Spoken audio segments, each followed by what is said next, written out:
Alors nous sommes avec Éric Deseine, organisateur du PTS. Donc déjà merci de nous accueillir. Est-ce que vous pourriez nous dire comment vous définissez le tuning ? Écoutez, le tuning, c'est un phénomène finalement très général, puisque c'est s'approprier pour soi, avec ses propres goûts, un objet ou un engin habituellement banal et industriel. Alors, on parle de tuning dans la micro-informatique, mais le tuning est vraiment né de la passion automobile au départ et de la passion moto.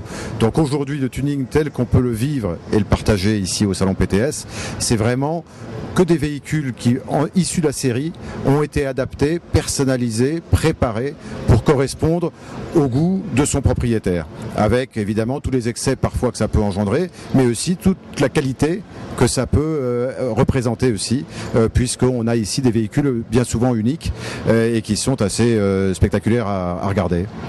Et en quoi le PTS peut-il répondre justement aux attentes ? Qu'est-ce qu'il peut apporter à quelqu'un qui débute un petit peu ?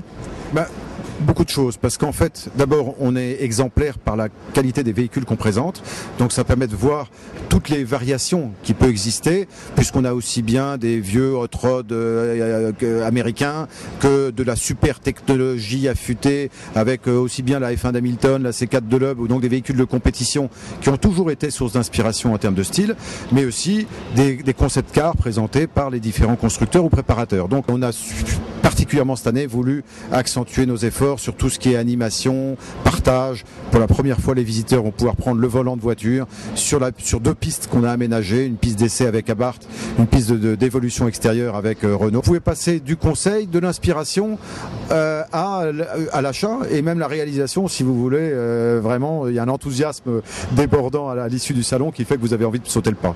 Donc, vous avez ici toute la filière absolument du monde du tuning qui est à disposition pour le visiteur. Alors nous sommes avec le Major Gilles Leleu au Paris Tuning Show. Pourquoi la Gendarmerie nationale est-elle présente sur ce salon ? Eh bien, ça fait au moins 5-6 ans que la Gendarmerie nationale est présente sur le Paris Tuning Show.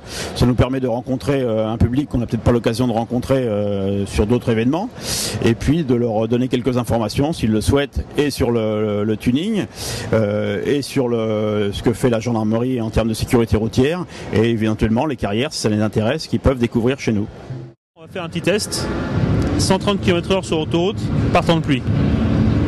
Ce que font malheureusement la majorité des gens, même si c'est limité à 110 km/h. Donc voilà, temps de réaction très bon. Et là c'est long. Mais il nous a fallu 158 mètres pour nous arrêter, à 130 km/h par chaussée humide. Ce qui fait que si on est à 2 secondes en moyenne de temps de réaction, on est gentiment à 200 mètres, voire plus.